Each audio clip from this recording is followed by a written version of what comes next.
उत्तरांचल नामा में आप सभी का स्वागत है। मैं हूं शक्ति प्रकाश श्रीवास्तव। बंगाल के बागी सांसद का पठानी दांव। पश्चिम बंगाल की राजनीति में इन दिनों यूसुफ पठान एक बार फिर सुर्खियों में है। लगातार 2 एनडीए बैठकों से दूरी बनाने के बाद उनके राजनीतिक भविष्य को लेकर तरह तरह के कयास लगाए जा रहे थे। इसी बीच उन्होंने वोटर लिस्ट से जुड़े लाखों लोगों की समस्या को प्रमुखता से उठाकर राजनीतिक हलकों में नई बहस छेड़ दी है।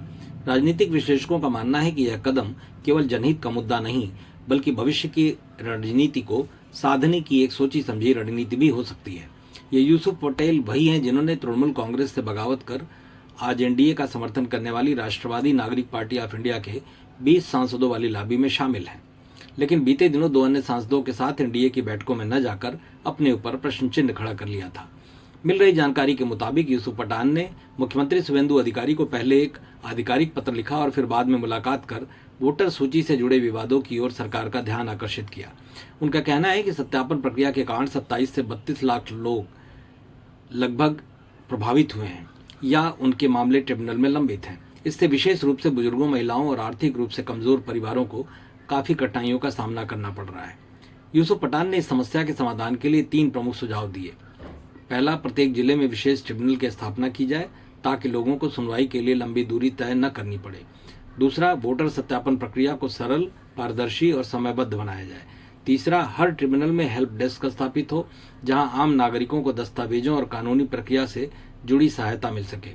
उनका तर्क है कि इन उपायों से लाखों लोगों को राहत मिलेगी और सरकारी प्रक्रिया अधिक भरोसेमंद बनेगी। मुलाकात के बाद यूसुफ पठान ने कहा कि उनका उद्देश्य किसी राजनीतिक विवाद को जन्म देना नहीं बल्कि आम नागरिकों की वास्तविक परेशानियों को सरकार तक पहुंचाना है। उन्होंने विशेष रूप से बुजुर्गों और महिलाओं की समस्याओं का उल्लेख करते हुए कहा कि प्रशासनिक प्रक्रियाएं ऐसी होनी चाहिए कि जिनसे आम लोगों को अनावश्यक परेशानी न उठानी पड़े। राजनीतिक विश्लेषकों का यह भी मानना है कि मुस्लिम बहुल क्षेत्रों का प्रतिनिधित्व करने वाले सांसदों के सामने स्थानीय जनभावनाओं और राष्ट्रीय राजनीति के बीच संतुलन बनाने की चुनौती रहती है।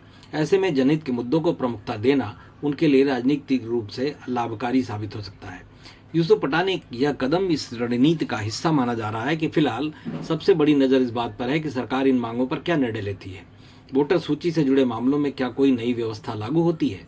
यदि जिला स्तर पर ट्रिब्यूनल और हेल्प डेस्क जैसी सुविधाएं शुरू होती हैं तो इसका सीधा लाभ लाखों लोगों को मिल सकता है।